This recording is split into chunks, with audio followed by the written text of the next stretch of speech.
Some of you who are here for the awareness part of our session tonight may say, support group, what is this? It's okay, everybody, no problem. We have a monthly meeting here for support of men supporting men. And so the topic and the speaker tonight is basically centered around awareness. We sort of call it Prostate Health 101. So that's to increase everybody's awareness of prostate health, prostate cancer. It's a general topic for tonight. My name's Bill White.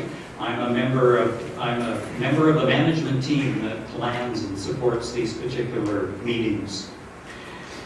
This month is Prostate Awareness Month, the month of September, and some of you are here probably because you went to the Telecom Center Awareness Day on Saturday. And there was the free PSA test, there was the free total cholesterol test, there was throat cancer, some other kinds of tests you could have, and there was general awareness of topics like heart health, arthritis, hearing, all sorts of opportunities for men to learn more about health issues.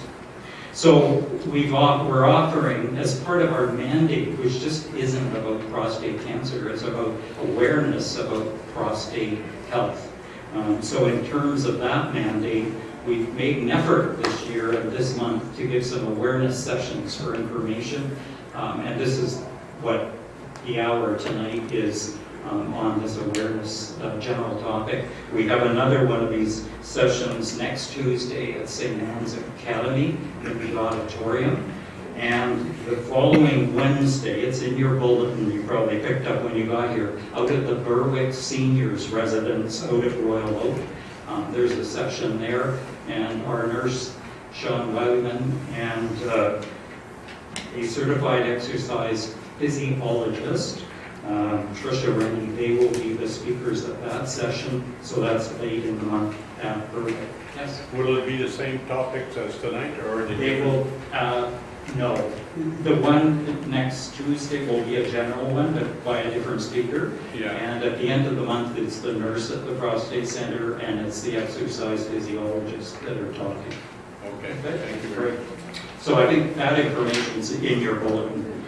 Just some housekeeping matters. Washrooms. If you go out into the main hall where you came in and you go on your left, there's a gender neutral washroom there. If you turn right, go up the stairs, turn right again, there are gender-specific washrooms there if you'd like to use those ones. If we get ourselves into an emergency and need to evacuate, you can leave either by the doorway that you came in today, or go up the stairs, turn right, and go to the end of the hall, and you can get out of the building that way. A few things about our meeting tonight. For those of you who are regular members, it's a little bit different. We didn't have your name tags today. That was a decision we made. We'll have our speaker, then we'll have a refreshment break, and we will then break out into our treatment groups, and I'll talk about that after we've heard our speaker. The Island Prostate Center, if you're not familiar with it, is located at Richmond and Fort, and there's an office there, there's staff, there's a paid nurse, there's volunteer nurses, there's a great library of books and pamphlets, DVDs, and we also have a website there's lots of information on. You may notice that Dan's here with a camera, and when our speaker begins, he will be recording that, and a few weeks from now, the speaker will be on our website, so you can go if you want to do more research on other topics. That's all on the website. Hopefully just a few days, Bill. Pardon me? Hopefully just a few days Just before a it's few available. days. That's even better. That's a promise. Okay. One other thing, we don't have name tags here tonight. In the process of the presentation, you have the opportunity to ask questions. Some of that may reveal information about your own health, those sort of things. We see this as a safe place, and we really would urge you to keep confidential anything you hear about anybody's specific health issues.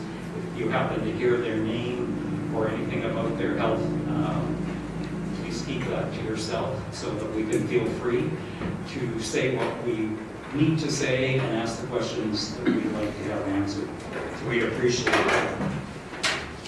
So tonight it's my pleasure to introduce Dr. Jeffrey McCracken. He's a local urologist here in town. He was born in Victoria, and he took his medical education in Vancouver and Seattle, Washington. He returned here 9 years ago from Seattle, where I understand he worked with a robot when you were doing radical prostatectomies. Up here, of course, in Victoria, we don't have one of those, unfortunately. I understand he has 2 children, 3 years old and a 1-year-old, so when he's not busy at work, he's busy at home with his kids. He thinks they'll be in bed by the time he gets home tonight. Maybe he's having a break. I can say that when I was on active surveillance about 10 years ago, meaning it was deemed that I didn't really need a treatment, but then I was determined that my cancer had become aggressive and that I ought to have a treatment. And in the course of trying to make decisions around that, I had the good fortune to go and see Jeff McCracken, I guess about 8 years ago. So I'm looking forward to hearing what he has to say tonight. We're very fortunate to have him in our community. He's a great support to the Island Prostate Cancer Center, and we've had him here as a speaker, and we really appreciated his support. So I would ask you to join me in welcoming Dr. Jeff McCracken.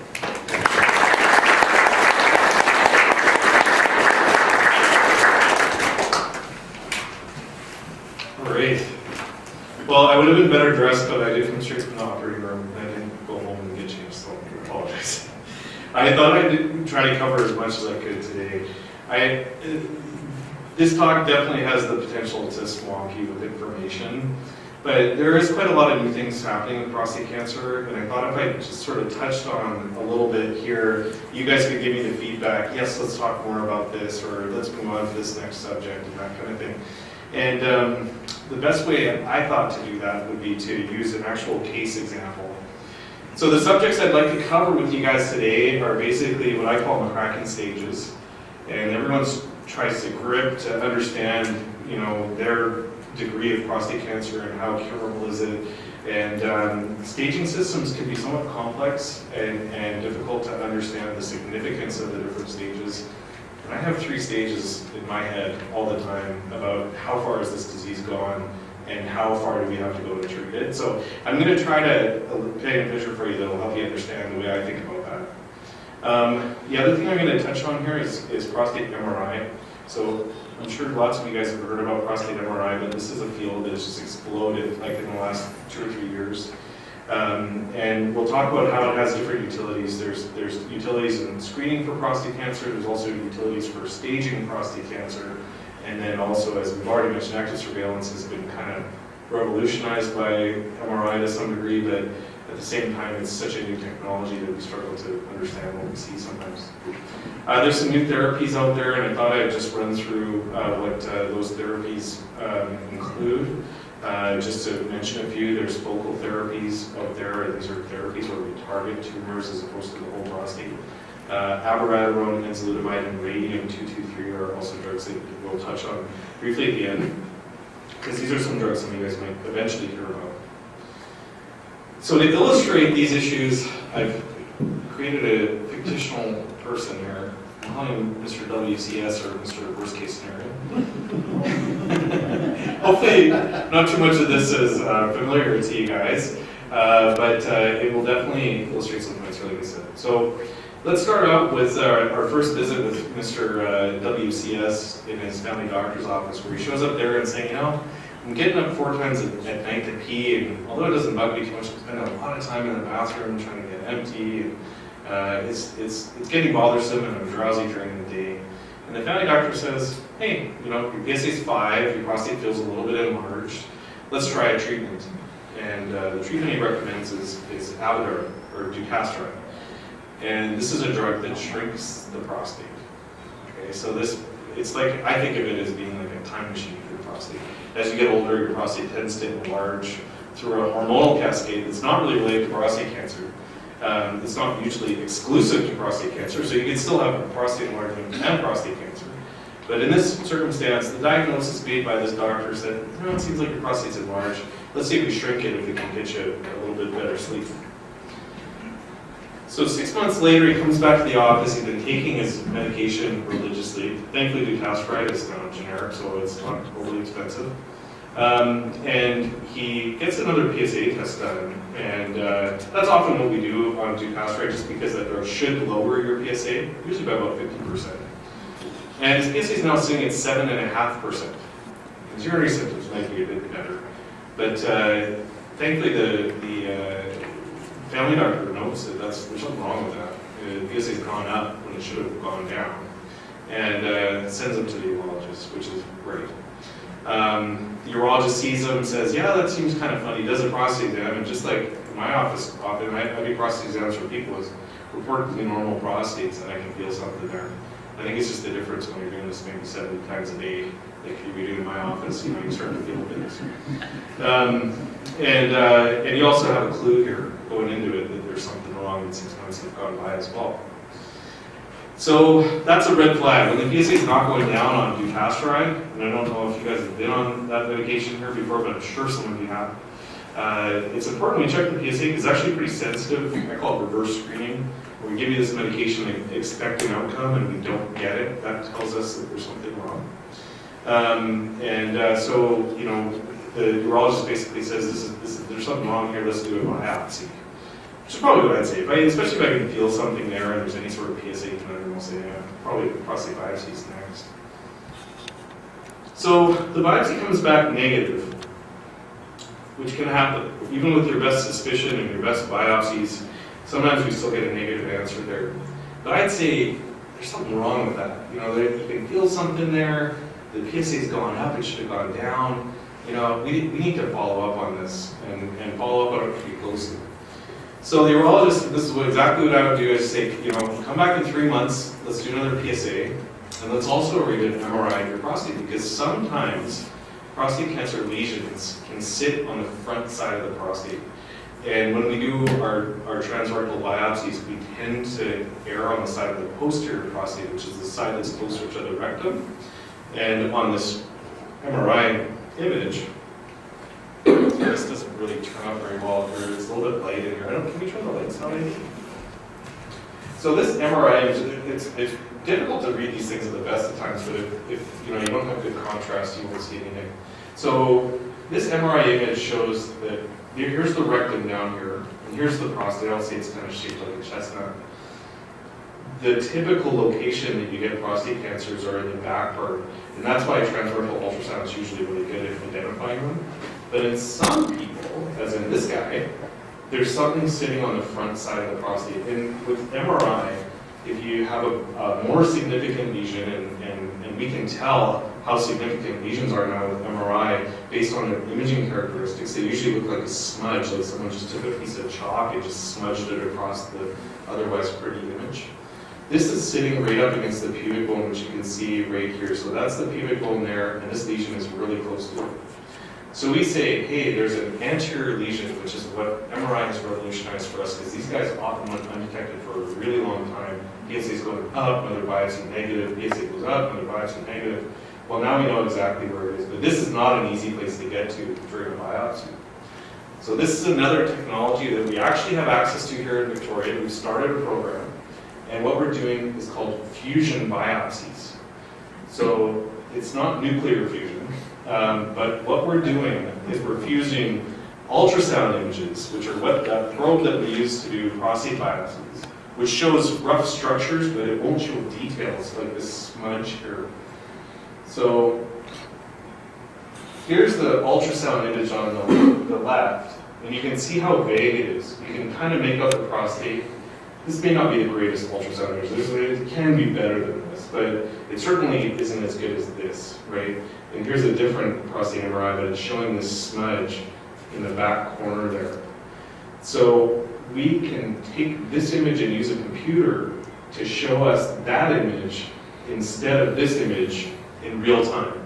So we can actually move the probe in and out, and the computer will be replacing these images with that image. which is great because now we can see your cancer when we're doing the biopsy.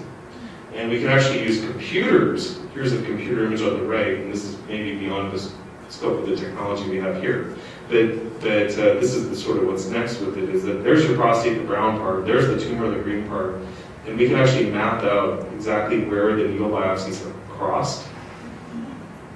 And they can be numbered, such that you can say this was A24 and it was negative, this one is B36 and it came back with 9 millimeters of tumor in it. And that will really allow us to truly map out where the cancer is. Huge advance. This is not the kind of thing that we do right off the bat. Typically, if you get an MRI report that says, yeah, we think there's something there, we'd say, well, how small is it? Because in this case, I don't need a fusion biopsy to re-biopsy this guy and say, yeah, I got that part. We can tell that it's going to be right here. But for the guy where it's anterior, like we're way in the front there, it's pretty hard to know that when you're hitting this thing at an angle that you're getting in the right spot. So this previous image here, this lesion, I could see fusion being really good for that because we can take a picture of the needle going through there, which is very reassuring if it comes back negative, that we're not chasing after something that's real. Does anybody have questions about fusion biopsies? Has anybody here had a fusion biopsy? No. That doesn't surprise me. I think there's been maybe 20 done here now. Are these transrectal? Yeah, the biopsy is still transrectal, but the images are the MRI that's basically being replacing the real-time ultrasound. Another question? Sorry. Same question. Okay, good. So that's another big deal here in Victoria because I've struggled to diagnose prostate cancer before. We've been using every resource we have, and this resource sort of is hands down revolutionized prostate cancer diagnosis. This stuff also makes a big difference. The last talk I gave here was about PSA screening and some of the pitfalls of PSA screening.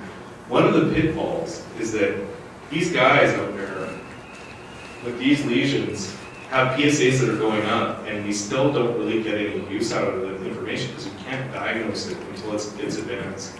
So part of the reason PSA screening is frowned upon or not accepted into modern medicine is because we can't diagnose the important ones sometimes. So this will fix that problem. And the other thing about prostate MRI is that the negative predictive value of prostate MRI is very good.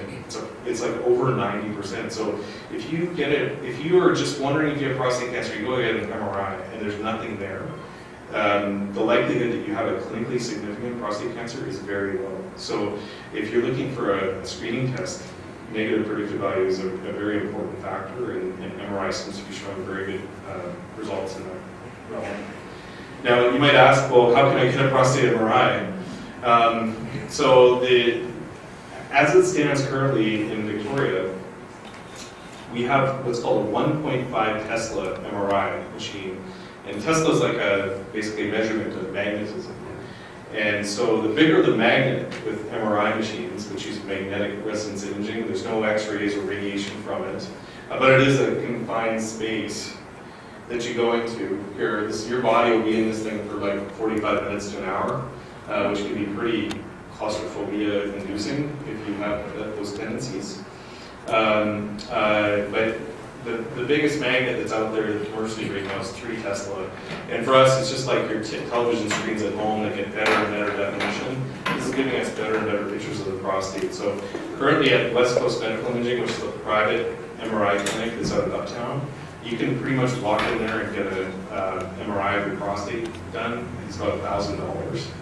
If there's a reason, I prefer to send a note there saying, please look for this or whatever, but it is a private clinic. The rules with BHA for doing prostate MRI is that you have to have had a biopsy first that's negative before you'll get access to going for an MRI for this. And the wait times are usually about 6 months, although I have some patients that are available and they get the call and says, hey, can you come in tomorrow? And I'm going to do it within a matter of weeks of the appointment. But typically you expect a wait of about 3 to 6 months for it. Yeah? If you have MRIs done at a regular interval, Yeah. would it indicate any improvement or worsening? Or Yeah, so I I guess with respect to improvement, are you talking about a prostate cancer lesion that's sort of diminishing? Yeah, So, I mean, that doesn't tend to happen a lot without treatment. yeah. If you're trying to gauge treatment, that's where, we'll talk a little bit at the end here about focal therapies, Okay. which may make sense. If we can start to see the lesions, we should be able to target them. We have technologies out there, one's called HIFU, or high intensity focus ultrasound, where we can actually create heat a distance away from an object. And so with that transrectal ultrasound probe, we can actually target those lesions that are a few centimeters from where the probe is, Yeah. and just create heat right on that lesion. So those are the kind that are going to be followed with MRI, in the future, once those types of programs get underway. The problem with prostate cancer, of course, is that it's a multifocal disease in general. So if you get a spot, if you get a lesion like that, it doesn't always mean that just getting rid of that's going to cure your problem, because there can be more lesions and there can be more aggressive lesions. Yeah. So dominant nodule prostate cancer is what it will be good for, and that's when the MRI says, boom, there's something there. But I see prostate cancer in my office all day, every day, and there's, I would say, more than half of them come back and they're diffuse. They're in multiple cores. It's in areas that I can't feel a nodule, that kind of thing. And focal therapy won't really be a great thing for that. Yeah. I'm going to keep moving because we'll get back to some more of those things there. So we get the MRI fusion biopsy, the state-of-the-art, sexy biopsy done, and it comes back showing in this region, because they'll just go and sample that one region. They're not going to do a template biopsy. But they find some Gleason 7. So Gleason scores basically prognosticate the aggressiveness of the cancer. 6 is sort of the lowest score you'll get on a biopsy. 10 is high. 8, 9s, and 10s are usually really aggressive. 6s are usually in pairs. 7s are going to be the ones where we it could be a wild card. We probably need to do something. We don't really know, but dealer's choice. So it's a small volume and the PSA remains stable. Patient says, my wife's really sick right now. I've got to look after her. It doesn't seem like it's a really aggressive cancer. Let's just keep an eye. So we're into active surveillance mode. Everybody with me? So a lot of the time circumstances will dictate exactly how you deal with these types of things. If I had input at this stage, I'd say PSA 7.5 on Avgar, we usually double it, so that's sort of up around 15 if you correct for that. That's usually an indication of something pretty significant going on, but again, life circumstances often trump all that kind of stuff. So active surveillance protocols these days, we're usually going to go for your PSA every 3 months, and we will repeat the biopsy usually every year to year and a half. That for me seems a little excessive because a lot of the patients I have on active surveillance, maybe not the healthiest group of people, and I might say doing that often seems like a lot.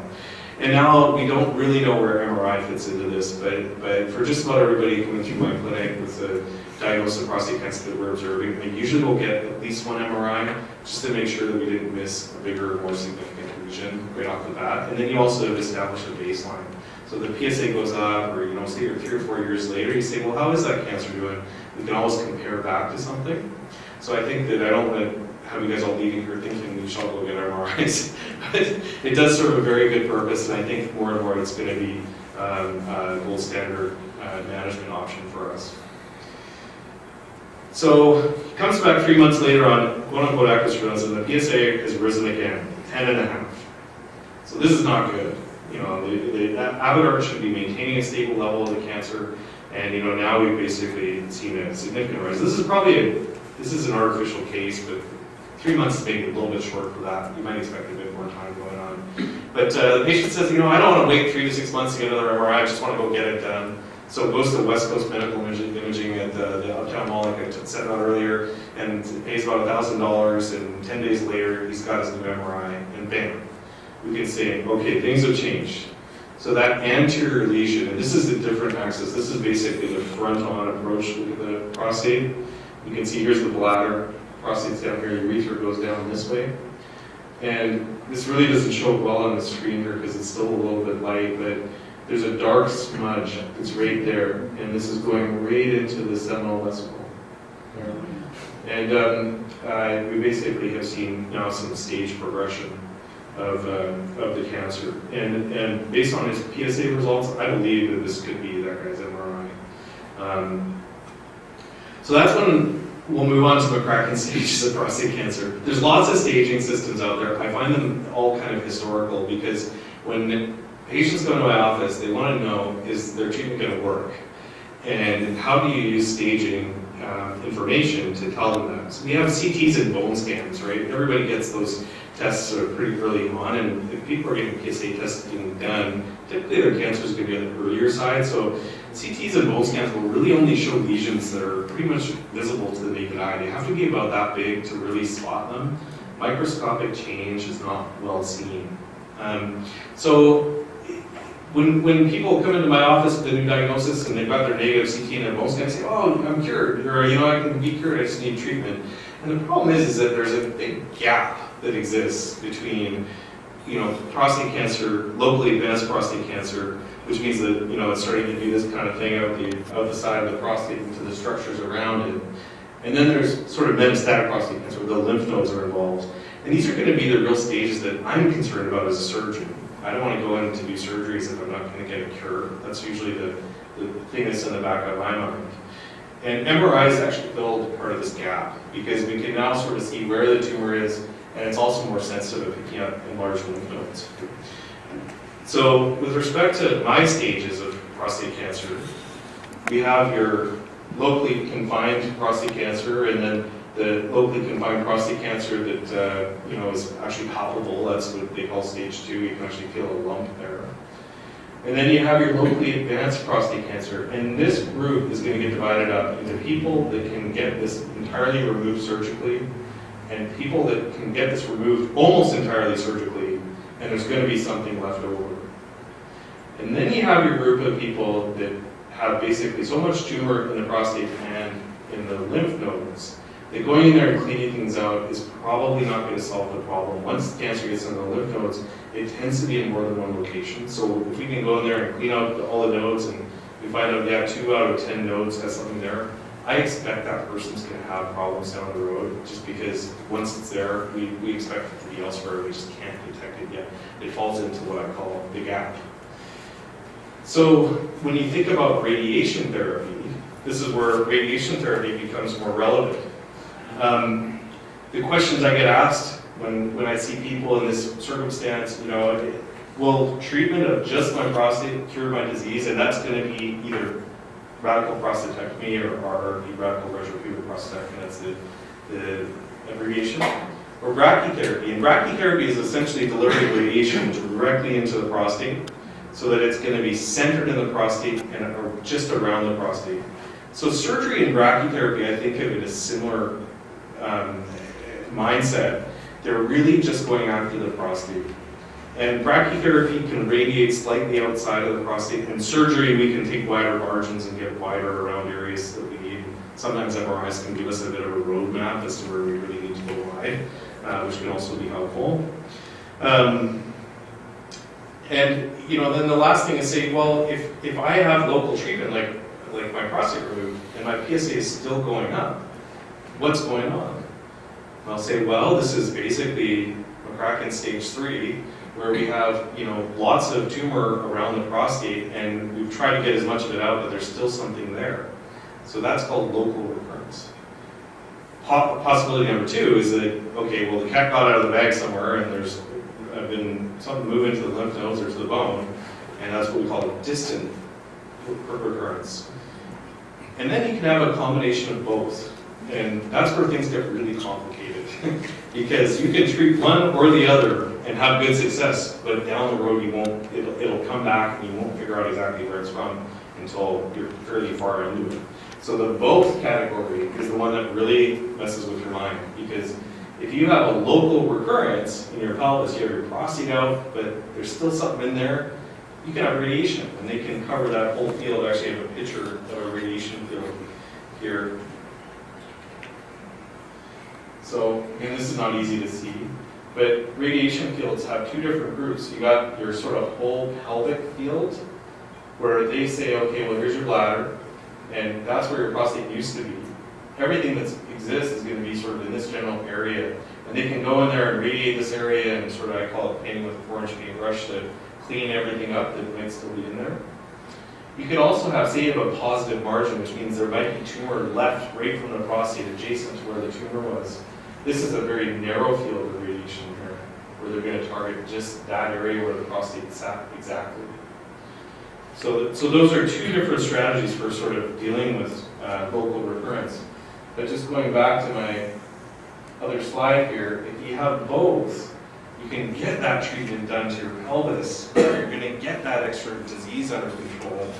But if it's somewhere else, your PSA will dip down like you got good treatment, and then it'll start climbing back up because it's also somewhere else.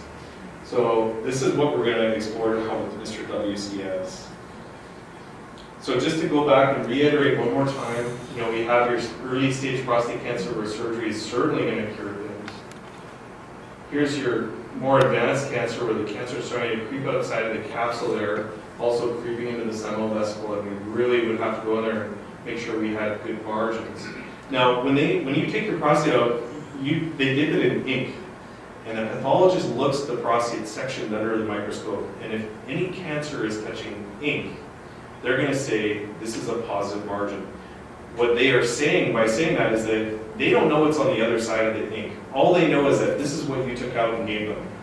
So when you do this type of surgery, you want to have as much tissue as possible covering the cancer there, so that the ink is going to be on the tissue surrounding the cancer and not on the cancer itself. Does that make sense? So positive margins is a big deal, and when you're dealing with locally advanced prostate cancer, this is paramount when we try to establish that. Now you might say, well, hey, I had negative margins on my prostatectomy, and 2 years later my PSA started going up, and I needed to go for radiation. What happened? And what likely happened is that although these cancer cells may look like they've actually come to an end there, if you looked at it under the microscope, it may actually look like a string of beads. So there's basically a cancer deposit, and then nothing, and then a cancer deposit, and then nothing, and then a cancer deposit, nothing.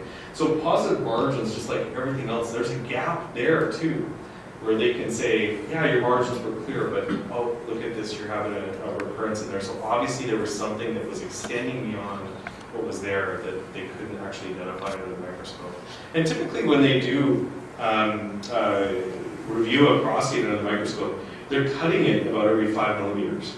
So there's going to be spots there that may be different than what they are capable of actually detecting as well. So for everybody with negative margins out there, it's possible that there's another story out there if they just manage this section in that exact right plane. Okay. Yes? Is there an upper age limit before a prostatectomy can be performed? So, is there an upper limit for prostatectomy? Age-wise? Yeah, and I think that it's a sliding scale. If people are really healthy, then you have to take that into account when you're looking at prostatectomy. Typically, it's around age 70. Pushing it is around age 75, and the reason is because 75 and above, the risk of urinary incontinence goes up dramatically.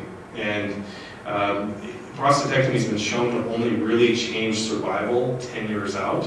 So once you start pushing it above age 75, and then you think about the likelihood of incontinence, which grows dramatically at that stage, other options are often better than prostatectomy. Now, I worked in Seattle, where it's a different medical system there, and I think we operated on some in their late 80s, mid 80s, early 80s. I've seen it all there, and it really is more the patient's decision than anything else. We tend to be more, I guess, decisive about trying to make sure that you make the right decision here. I think you could say is that we reserve those surgeries more strictly, I guess. Sorry, I'm like trying to find the right words to say it, but we don't. I've operated on people in their late 70s before, but it's rare, very rare. Yeah. Any other questions? They used to say in my training, if you wanted to have a prostatectomy in your 70s, you had to come in with your dad.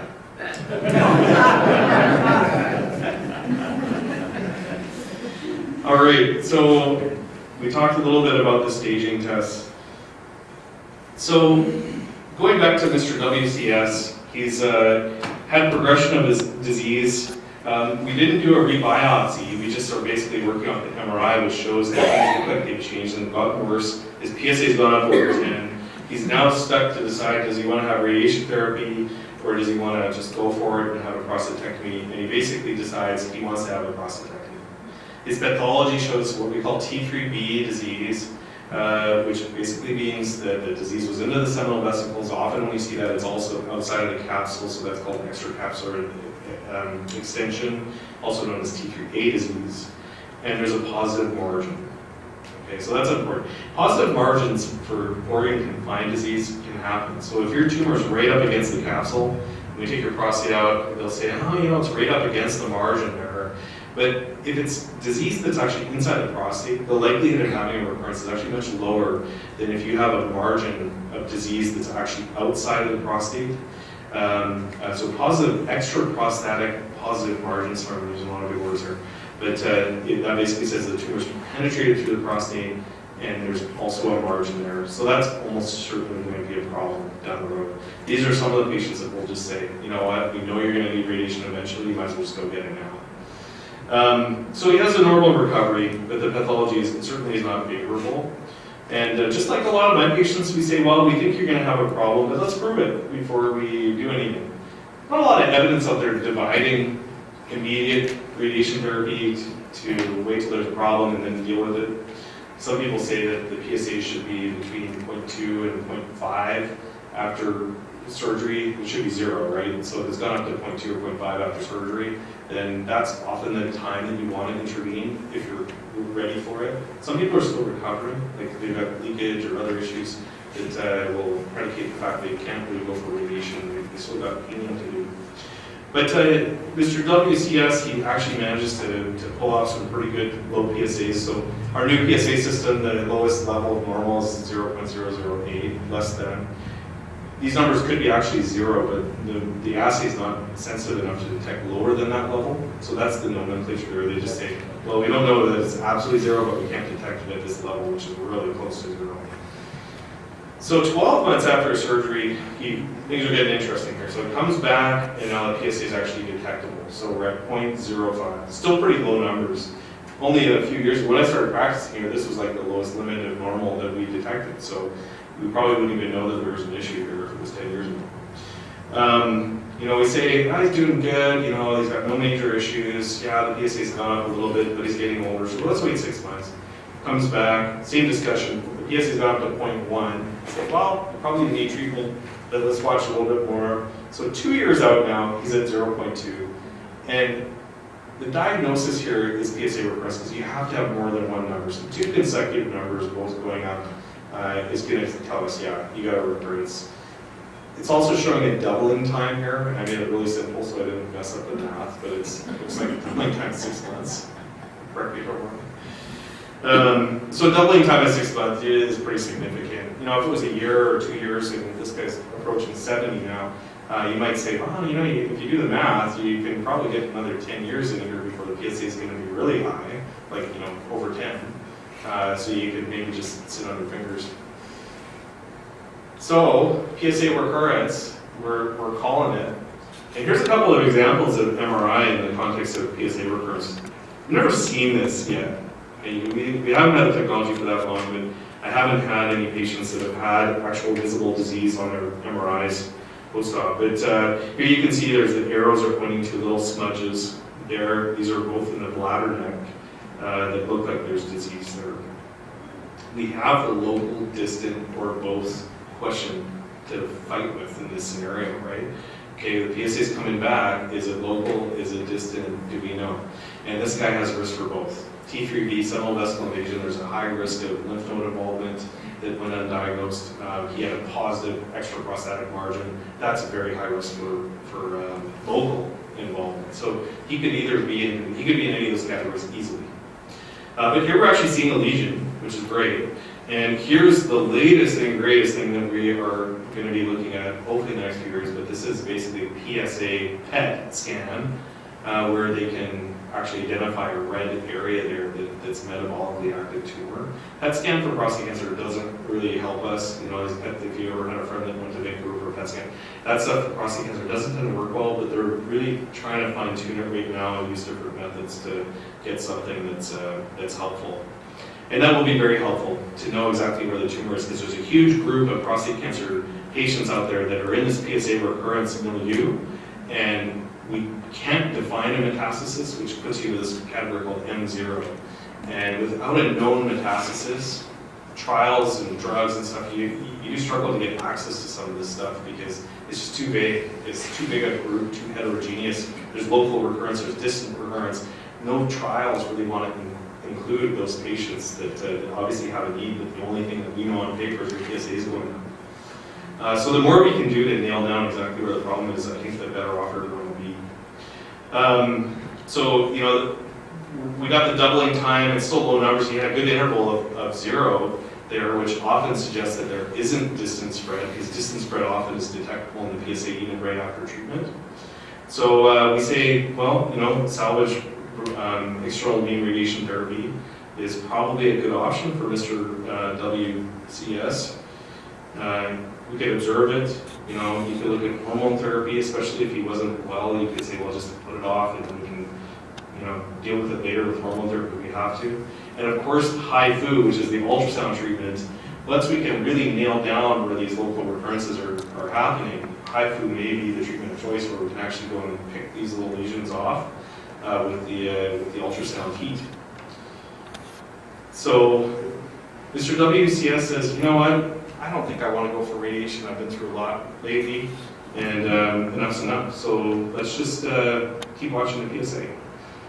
And then the million-dollar question that we always, you know, talk about in my office at length is, well, when are you going to do something, right? So you got this PSA that's going up. You've had treatment to the prostate. We suspect there's disease, likely locally, possibly distant. We're not going to go for more treatment. He said, enough's enough down here. I just want to deal with it any other way I can later on.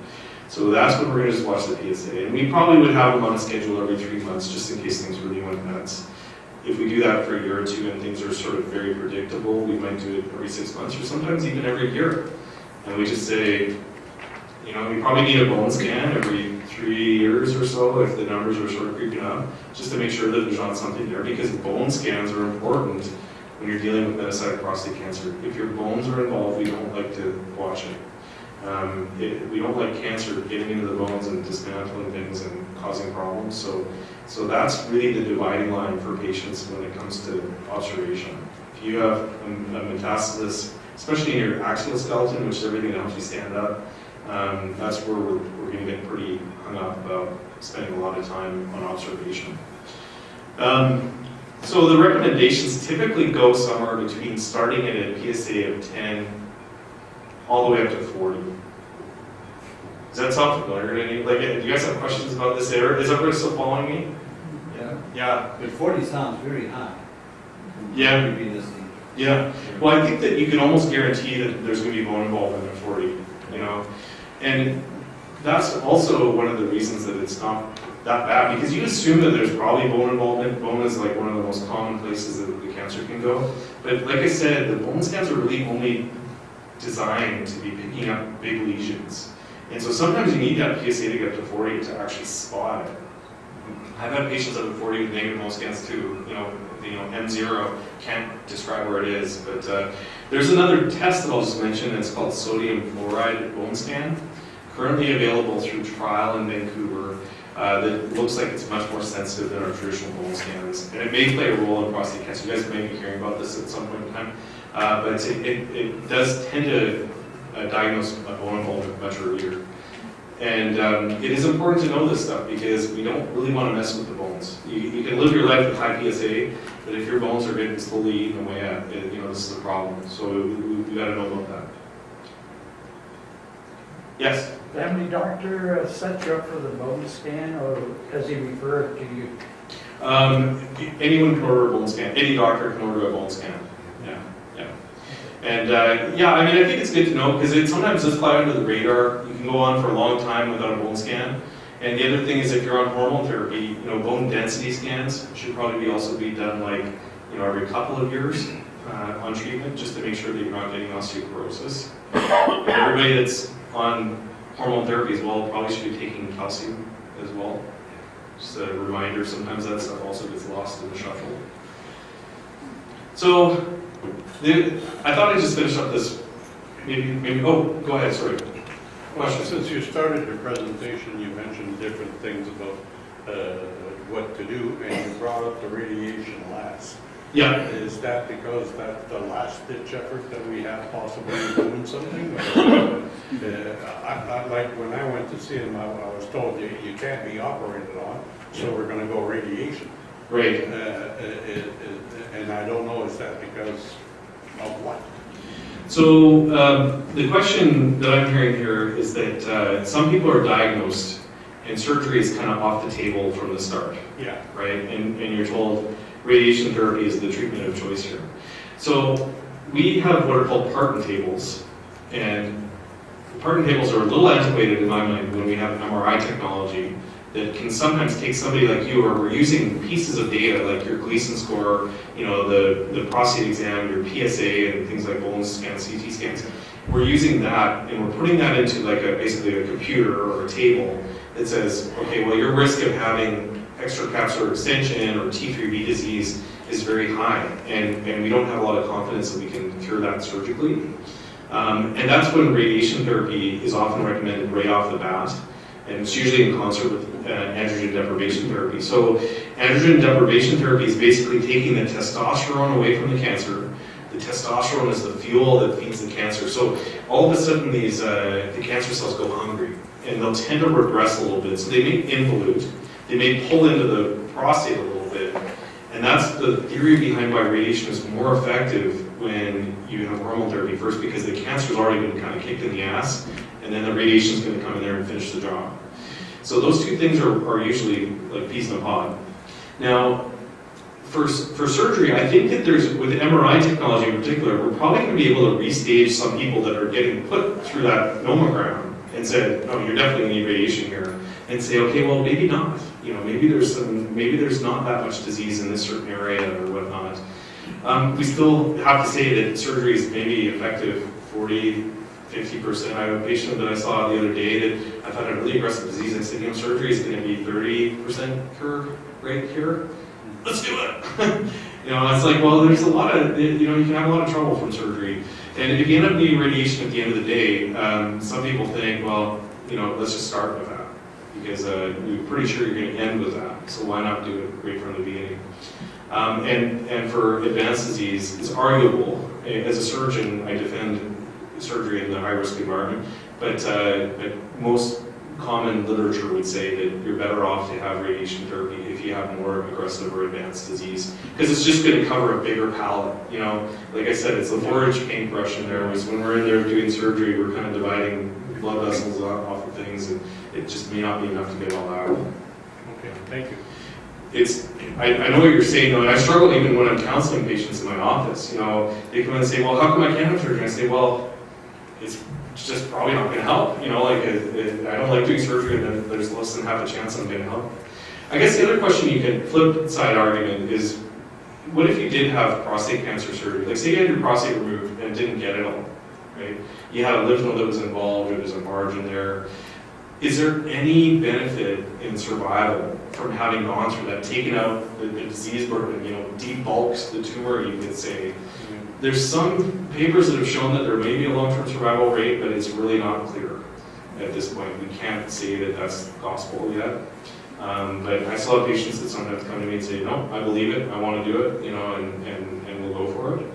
The one downstream effect that you benefit from by surgery in the context of knocking all the disease out is just that sometimes urinating down the road, if the cancer comes back or the cancer gets worse, it can be really difficult to urinate, and if you remove your prostate, that issue won't exist. However, you may be leaking, and that may impair the quality of your life to some degree, right? So, Well, I have other medical problems that's taking care of bladder too, so. Right. Often there's multiple moving parts going on. Yes. But yeah, this is just going back to the radiation therapy idea. I mean, we can cover huge distances with radiation therapy. And typically, I mean, you guys can tell better than me, but I mean, it's like 60 treatments usually right off the bat. Like that's an average number of treatments to start. If you have your prostate therapy, if you have your prostate out, you're still looking at, you know, often 30 to 40 treatments. So it's not like you save yourself a whole lot of grief by having prostate therapy. You need radiation anyways. It still is a fairly big commitment. Can increase the chance of incontinence after surgery too. Yes. I'm trying to sort of backtrack here in sort of, you're talking about this MRI treatment, which is used to me. So my surgery was 7 years ago. So should I be looking at my positive margins? I'm on my second round of ADT. Should I be looking at an MRI to see if we can spot where, to use my non-medical term, the letters are? Yeah. So can I ask, has there ever been any clue as to where the PSA is coming from? Nope. So no evidence of anything on any screening test. So the question here is, at surgery, there's positive margin, but no involvement of semen or testicles or anything else. and radiation I had the sort of the almost standard radiation. after. There was then 7 years ago, there was standard radiation and standard whatever. Yeah. For about, I don't know, 6 weeks afterwards.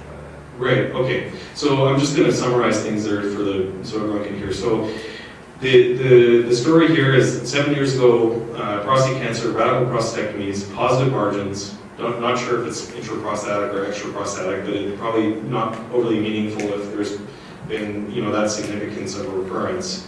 But we're now in this stage where the PSA keeps coming back. You can suppress it easily with hormone therapy, but nobody knows where it is. Right.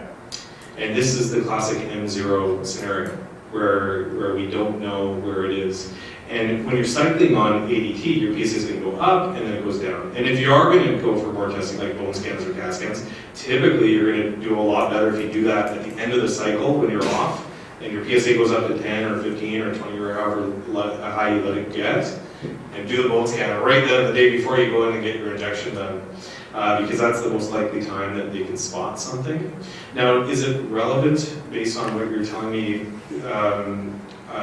whether or not you know? And the answer to that is no. We don't really need to know. If there's bone involvement, typically we say stay on your ADT full time. But for a lot of people I have that have bone involvement, they don't want to do that anyways if they've been on intermittent cycling before. But it may be better for your bones in the long term to be on it, and that's really the only question that could be answered. Now, when it comes to the next step, and I'm going to talk, I've got another couple slides here about, you know, what happens when. No, but I'm saying, is there any additional information which would be provided if I get an MRI now? So I don't know the answer to that. If you had an MRI of your prostate, pelvis, essentially, you may or may not see something. But the question becomes, is it relevant? Is it going to help you, right? And the answer to that is probably not, because you've had maximum therapy, you've had prostatectomy and radiation. So there's not a lot of treatments out there that are going to be helpful. This focal therapy may have some utility to it, but typically if you've had radiation there, you know, your disease is likely outside of that field, somewhere else. So hard to say that you'd really make a lot of headway with that. I have sent patients, though, just out of curiosity to see whether we can identify where it's coming from. And prostate exams are still relevant in that regard too. Sometimes you can feel it on a prostate exam. My GP still does the prostate exam on an annual basis. Yeah, good. And your urologist probably should do periodically as well. So the question that you might find, and the reason that I was sort of segueing from that is that the importance of knowing whether or not you're metastatic may actually have the most relevance in the context of clinical trials. Because most clinical trials that are out there, and in prostate cancer, we haven't had any new drugs for like 20 years. And then in like the last 5 years, there's been 3 new drugs that are all very effective. They're treating hormone refractory prostate cancer, metastatic prostate cancer that doesn't respond to hormone therapy. We've also sort of identified that chemotherapy earlier tends to cause better outcomes than doing it later. So these are pretty major things for us because nothing's changed for a very long time. So I thought I'd just spend a few minutes here just to summarize things. It's not like the most uplifting talk I've ever given, I must admit. But we've kind of worked our way right to the bitter end of this problem. And this is what's at the end. If a hormone therapy stops working, we have 3 drugs right now that are new. And I thought I'd just try to explain how they work because you'll hear their names potentially and it may just confuse, what I tell you might confuse you more than not hearing this, but I'll do my best to explain it to you. It's pretty complicated. So abiraterone was the first of these drugs to be sort of approved and brought to market. Abiraterone is a fancy name for something that will block steroid synthesis, and it blocks it good. So when we're talking about the relationship between testosterone and prostate cancer, it all is mediated through what's called the androgen receptor. And your testosterone in your blood is made by your testicles, a little bit by your adrenal glands. And when we shut that down by giving you hormone therapy injections, the prostate cancer cells are left with nothing. They have nothing to support themselves. And so instead of just going away and not being a problem, what they actually do is they start, I think of it as they start setting up little chemistry labs within the cells. And we believe that they're pulling little pieces of DNA out of the nucleus there that basically are related for steroid synthesis and should only really be found in, say, the testicles. And they're figuring it out, and they're starting little labs within the cells that will make their own testosterone. So this is likely the cause of hormone refractory prostate cancer. It is still likely testosterone mediated, even though we can wipe your whole blood system clear of testosterone, right? Does everybody understand what I'm saying with me? So abiraterone blocks all steroid synthesis. So it blocks the pathways both inside the cells and outside the cells. So the tumors that are synthesizing their own androgens, here you can see, here's the precursors, there's the androgens that they're trying to make, and abiraterone is going to stop it both inside the cell and outside the cell. So not only will it block steroid synthesis here, but you also have some good steroids in your blood, like cortisol, something that you require to live at every given second of the day. So if you take abiraterone, you actually have to supplement it by taking prednisone. I don't know if anyone here has been on prednisone before, but it's not the easiest thing ever. It can affect your sleep and gain weight, blood sugar goes up, blood pressure goes up. It has side effects with it, but this does get the PSA down for most people. Any questions about abiraterone? It's available in Canada? Yeah, so there's programs, there's compassionate release programs basically that are do this, but the cancer agency will, oversee Covered most by of this. medical. What's that, sorry? It's covered by medical. So compassionate release is not really a MSP or a pharmacare type thing. It's a whole different can of worms. I always tell people in my office, if you have extended benefits going into a cancer diagnosis like this, try your best to keep them. Some people give them up, but if you live long enough, you sort of get rid of them, or you got to pay a fee to hold on to them.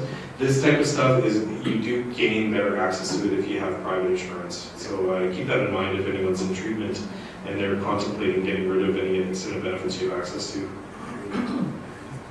Yeah, The Dan? drug is fairly expensive, is it not? Yeah, I don't want to give numbers up because I'm not entirely sure about it, but I think these drugs are in the thousands per month to be taken. Per month, yeah. So you might ask, well, how much time do they give you? And the answer to that is variable. I've had some patients on these drugs for years now where we thought that it was all over. Some patients I've seen only reacted for a matter of a few months before it became non-effective. That goes for this drug. I think that in my personal experience, this drug is a little bit easier to tolerate. It has similar effects. So after the PSA starts going up on hormone therapy, Enzalutamide is sort of been probably the biggest breakthrough in this category, I think. And we also don't know for these drugs, because it's really easy to test them when there's nothing else available, but bringing them further and further earlier into treatment is something that will likely happen as we get to understand the drugs better. So you may be actually on some of these drugs before it's even time for it as it goes right now. Enzalutamide basically is an androgen receptor blocker, so it blocks testosterone from binding to the androgen receptor. It also has another mechanism where it will prevent the androgen receptor from going to the nucleus, which is where it goes and stimulates the cell divide and do all that nasty stuff. And it also prevents it, if it does get in the nucleus, from attaching to the cell nucleus DNA. So it has three mechanisms of actions. They're all unique. This drug is well tolerated. It's a pill that you take. I think you take 4 pills a day, and you don't have to take prednisone with it because it's not blocking the steroid synthesis. It's currently available, but again, very expensive. There's been a lot of compassionate release. The drug company actually has been very generous with giving it to just about every patient that's needed it for the first 2 years that it was available. But things are, of course, getting a little bit more stringent as time goes by. But this, I think, if I was in that situation and I had to choose a drug, this is probably the one that I'd go with. The last drug I was just going to mention is Radium-223, and this is the newest of the 3 drugs. And this one, I'm not a radiotherapist, oncologist, so a lot of this stuff is outside the scope of my knowledge, really. But what this seems to do is it affects the communication between the cells in the bone that accommodate prostate cancer cells. So sometimes your actual osteoblasts, which are part of the bone, can lay out the welcome mat for prostate cancer to set up shop. And this drug will actually get in there and interfere that message and take away the welcome mat so that it's a more hostile environment for the metastases. It's for patients with painful bony metastases and hormone-refractory prostate cancer. So it's a more of an end-stage treatment, and it's definitely more derived for patients with bone involvement. It has one side effect that always sticks in my mind, which is radioactive diarrhea. It's like glow in the dark. And also I heard that it can be hard to control, and I thought, well, that's not really a selling point. You're going to have uncontrollable radioactive diarrhea. Okay? Don't go to the water. There's a lot of new horizons in prostate cancer, and probably the biggest thing, I think, is really going back to the scopal therapy. I think, for the early stage prostate cancer, and sometimes it's going to be for the recurrent prostate cancer, if we can take it that far. The imaging is getting better, and it's just like we've been looking for so many different ways to see prostate cancer forever, and to be handed an MRI and say, for me, I was doing prostate biopsy. I've been here, this is my 9th year of practice.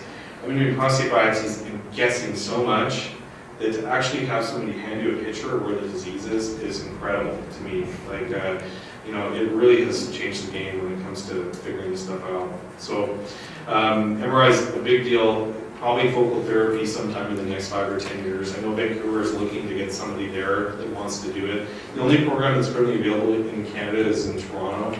And I think it's about $24,000 or $26,000 to go there and get a treatment done. It comes with a free hotel room.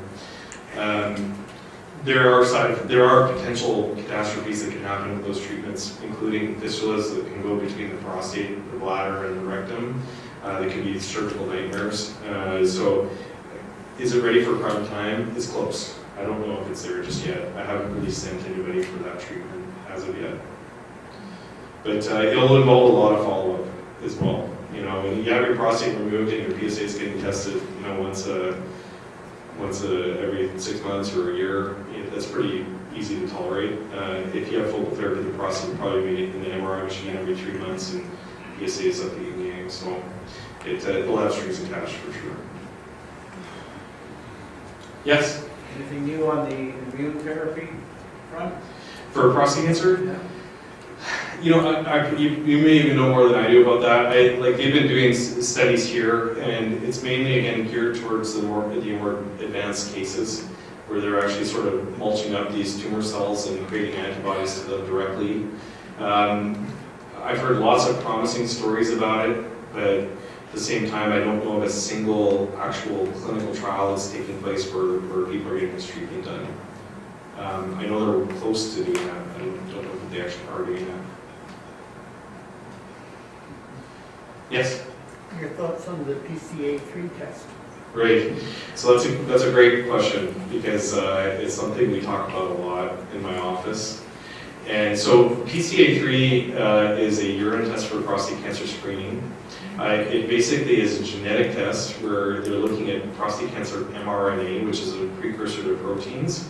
And the nice thing about RNA is that we can basically match it to other RNA. So they can run these tests where they basically match the RNA in the urine to prostate cancer proteins. And it'll identify, the numbers again are kind of not the freshest in my mind, but I always think of it as about identifying 2/3 of men with prostate cancer, maybe closer to 60%. It's quite accurate. I don't think it doesn't come close to MRI as far as its performance, but it's more accurate than PSA testing. It does outperform PSA testing, and it uses a completely different mechanism. So if you have a high PSA and a high PCA3, we'd probably be thinking we need to do something here. But it's $400 to $385, I think, to get the test done. You pay this to the company, and we mail off the urine test there on ice that goes off to Montreal, where they do the genetic sequencing. And it's usually about 10 days later that we get a result back saying, yes, we think there's a problem, or no, we don't. And that's how the test comes back. It's either, yeah, we think there's something wrong, or it's low risk. And that's somewhat helpful, but it's not like an MRI where it's like, yeah, there's a problem, and it's right there.